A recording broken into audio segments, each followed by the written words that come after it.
CCS की बैठक में हो गया फैसला।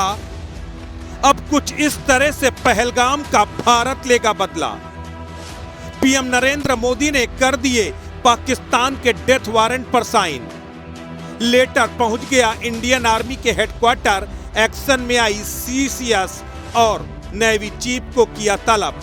इस्लामाबाद से लेकर कराची तक मची खलबली। बस कुछ घंटों बाद होगा पलटवार, जिसे मुल्ला मुनीर एंड बदमाश कंपनी की कई पुश्तें रखेंगी याद। हाँ, ये कोई सनसनी मचाने वाली खबर नहीं, बल्कि हकीकत है। पहलगाम में 26 मासूम सैलानियों की हत्या करने वाले आतंकवादियों को 72 हुरों के पास पहुंचाने के लिए सेना का बड़ा ऑपरेशन जारी है। तो वहीं पीएम नरेंद्र मोदी ने भी पाकिस्तान की मुल्ला मुनीर एंड बदमाश कंपनी का फुल ट्रीटमेंट किए जाने वाले पेपर पर हस्ताक्षर कर दिए। कयास लगाए जा रहे हैं कि भारत की तरफ से इस बार ऐसा पलटवार होगा जिसकी कल्पना पाकिस्तानियों ने सपने में भी नहीं की होगी। पूरे ऑपरेशन का ब्लूप्रिंट एनएसए को सौंप दिया गया है। एनएसए अपने सिपह सालारों के साथ पाक की आतंकी आर्मी को सबक सिखाने के ऑपरेशन में जुट गए हैं। भारत के बदलापुर के प्लान की आहट पाकिस्तान को भी लग चुकी है। ऐसे में पाकिस्तान वायुसेना के विमान भारत के बॉर्डर पर उड़ते हुए देखे गए। आर्मी चीफ मुल्ला मुनीर की कार भी रावलपिंडी से लेकर इस्लामाबाद में दौड़ती हुई नजर आई। अब हालात ऐसे बन गए हैं कि मुल्ला मुनीर पाकिस्तान के पीएम शरीफ के दर पर जाकर गुहार लगा रहा है। मुल्ला ने शरीफ से कहा है कि अब भारत के प्रकोप से हमें सिर्फ अमेरिका ही बचा सकता है। प्लीज शरीफ साहब, ट्रंप को फोन लगाएं और पीएम नरेंद्र मोदी के प्रहार से पाक आर्मी को बचाएं। पीएम शरीफ भी रो रहा है। अपने बड़े भाई को फोन कर लंदन के जरिए भारत पर दबाव बनाने की गुहार लगा रहा है, पर अब कुछ होने वाला नहीं। ट्रंप ने पीएम नरेंद्र मोदी को ओके कह दिया है। लंदन वालों ने भी पीएम नरेंद्र मोदी के साथ कंधे से कंधा मिलाकर चलने की रजामंदी दे दी है। फ्रांस और रूस भी पीएम नरेंद्र मोदी के साथ है, तो चीन भी खामोश है।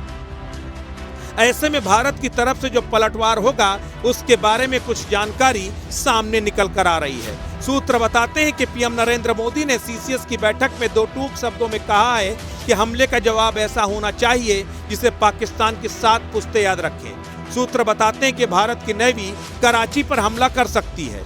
भारत पीओके में भी अटैक का प्लान बना सकता है। सूत्र बताते हैं कि भारत पाक आर्मी बेस पर भी हमला कर सकता है। दरअसल जम्मू कश्मीर के पहलगाम में हुए आतंकवादी हमलों को लेकर प्रधानमंत्री आवास में चल रही सुरक्षा संबंधी कैबिनेट समिति की बैठक खत्म हो गई। पीएम मोदी ने पहलगाम में आतंकवादी हमलों में 26 लोगों की मौत के एक दिन बाद बुधवार को स्थिति का जायजा लेने और सरकार की रणनीति पर विचार विमर्श करने के लिए मीटिंग बुलाई। ये बैठक 2.5 घंटे तक चली। बैठक में पीएम मोदी ने केंद्रीय गृह मंत्री अमित शाह से पूरे मामले पर जानकारी ली। बैठक में प्रधानमंत्री नरेंद्र मोदी के अलावा गृह मंत्री अमित शाह, रक्षा मंत्री राजनाथ सिंह, विदेश मंत्री एस जयशंकर, राष्ट्रीय सुरक्षा सलाहकार अजीत डोभाल, केंद्रीय कैबिनेट सचिव टीवी सोमनाथन, रक्षा सचिव राजेश कुमार सिंह, विदेश सचिव विक्रम मिस्त्री के अलावा प्रधानमंत्री के 2 प्रधान सचिव पीके मिश्रा और शशिकांत दास भी उपस्थित थे। प्रधानमंत्री मोदी सऊदी अरब से सुबह सुबह वापस आए। प्रधानमंत्री ने अपने आगमन के तुरंत बाद हवाई अड्डे पर एक बैठक की, जिसमें जयशंकर और डोभाल के साथ जम्मू कश्मीर आतंकी हमले पर चर्चा की। विदेश सचिव विक्रम मिस्त्री भी बैठक में मौजूद थे। इससे पहले शाह ने पहलगाम में बैसरन का दौरा किया, जहां आतंकवादियों ने हमला किया था। साथ ही उन्होंने उस अस्पताल का भी दौरा किया जहां कुछ घायलों को भर्ती कराया गया। जम्मू कश्मीर के पहलगाम में हाल ही में हुए आतंकी हमले के बाद सुरक्षा एजेंसियों ने बड़ा कदम उठाया है। इस हवाले के बाद सुरक्षा बलों ने दक्षिण कश्मीर में 250 से ज्यादा ओवरग्राउंड वर्कर को पकड़ा है। जम्मू कश्मीर पुलिस ने दूसरी सुरक्षा एजेंसियों के साथ मिलकर एक बड़ा जांच अभियान के तहत पूरे कश्मीर में करीब 1500 लोगों को डिटेन किया है, जो किसी न किसी तरह आतंकी गतिविधियों से जुड़े रहे हैं। 1600 लोगों से पूछताछ के लिए उन्हें हिरासत में लिया गया है। कुल मिलाकर सरकार अब पूरे एक्शन मोड पर है और पाकिस्तान दहशत में।